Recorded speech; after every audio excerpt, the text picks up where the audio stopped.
Hello. तो आज हम इस वीडियो में बात करेंगे मेनली टेनिस एल्बो के बारे में। उसकी डेफिनेशन क्या होती है, उसके कॉजेज़ क्या क्या होते हैं, सिम्टम्स क्या क्या होते हैं, रिस्क फैक्टर्स क्या होते हैं और फर्स्ट लाइन ऑफ ट्रीटमेंट क्या होता है उसका।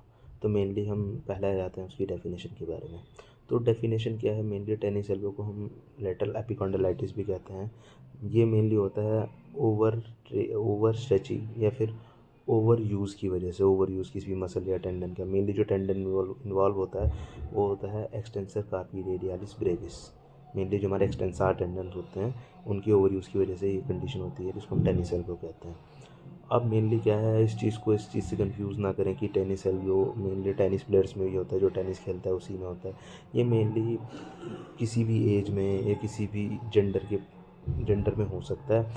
मेनली क्या है, टेनिस एल्बो जो है मेनली रिपीटेड एक्टिविटीज़ जो करती है जैसे स्क्रू, प्लम्बर, स्क्रूइंग करना है, नॉब डोर, या फिर घर में जो हाउस होल्ड एक्टिविटीज़ होती हैं जैसे कि रोटी बेलना, उसकी वजह से भी हो सकता है। मेनली प्लम्बर्स हो गए, हमारे पेंटर्स हो गए, कारपेंटर्स हो गए, इनमें भी मेनली देखने को मिलता है कि टेनिस एल्बो हो सकता है। अब इसके कॉज क्या क्या होते हैं, मेनली जो टेनिस एल्बो का कॉज है वो है ओवर यूज़। मेनली जो हम रिपीटेड मोशन करते हैं हमारे रिस्ट और एल्बो को, उसकी वजह से मेनली हमारा ये इंजरी होती है। या फिर किसी ट्रॉमा की वजह से भी आती है, जैसे स्पोर्ट्स में कोई ट्रॉमा हो जाए, फुटबॉल वगैरह या कोई और स्पोर्ट भी ट्रॉमेटिक स्पोर्ट्स, कॉन्टैक्ट स्पोर्ट्स होते हैं, उनकी वजह से भी कई बार हमारा टेनिस एल्बो हो सकता है।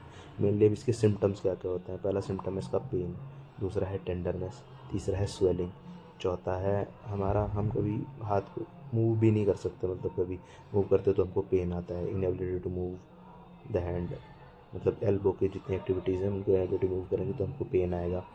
तो और अब आते हैं इसके ग्रेड्स, जिन एक्सटेंट पे मतलब हमारी ये इंजरी होती है। मसल टीयर के भी ग्रेड्स होते हैं।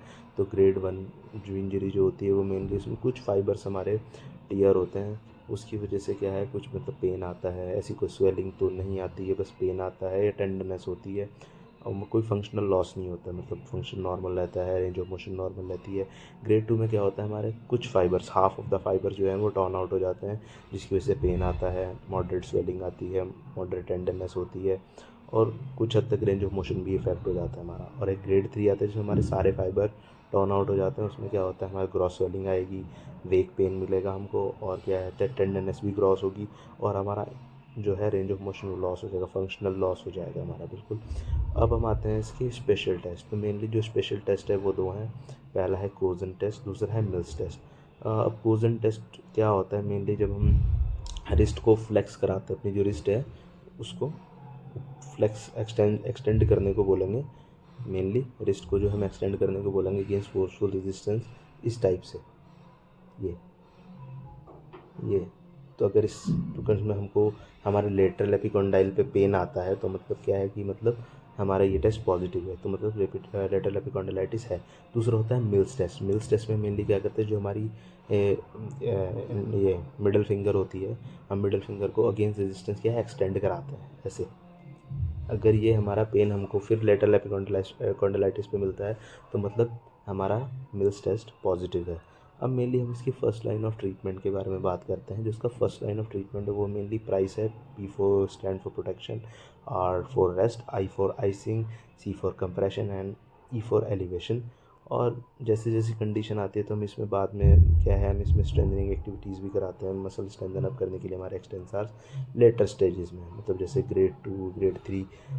मेनली जो हमारा ग्रेड 1 है वो फर्स्ट लाइन रिएक्शन है ट्रीटमेंट, उससे मेनली क्योर हो जाता है, ठीक हो जाता है। और फिर हम बात करते हैं इसके रिस्क फैक्टर्स के बारे में। एज मेनली ये है हमारा 30 to 40 ईयर्स के आसपास ये हमें देखा गया है और इक्वली देखा गया है। दूसरा क्या है, ओवरवेट, स्मोकिंग की वजह से, या फिर जो रिपीटेटिव हम एक्टिविटीज़ करते हैं उसकी वजह से। ये मेनली रिस्क फैक्टर्स हैं इसके। Thank you.